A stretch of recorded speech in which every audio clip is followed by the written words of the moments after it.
আরে আপনারা যদি চিকেনের এই রেসিপিটা না খেয়ে থাকেন তাহলে খেয়েছেনটা কি? আরে আপনারা যদি এটা না খেয়ে থাকেন তাহলে যন্ত্রপাতি নিয়ে ঝটপট রেডি হয়ে ফেলুন, আমরা তাড়াতাড়ি বানিয়ে ফেলবো এটা। এই রান্নায় কিন্তু অনেক মশলা লাগবে, সব মশলাগুলো আমি স্ক্রিনে লিখে দিয়েছি। মশলাগুলোকে একটা তাওয়াতে নিয়ে ভালো করে হিট করে মিক্সিতে ওটাকে গুঁড়ো করে নিতে হবে। আরে আসল খেলা তো এবার শুরু। কড়াইয়ে গরম তেল নিয়ে তার মধ্যে পেঁয়াজ কুচি দিয়ে দিতে হবে, দিয়ে এমনভাবে ভেজে নিতে হবে যাতে পেঁয়াজের কালার এইরকম বাদামি রঙের হয়ে যায়।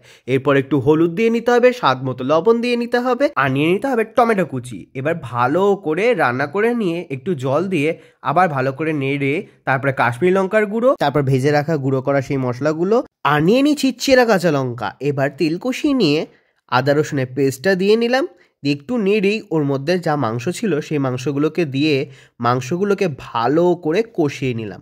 এবার কষানো হয়ে গেলে ফেটে রাখা টক দইকে আমি এর মধ্যে দিয়ে দিলাম। টক দই যেন বেশি টক না থাকে।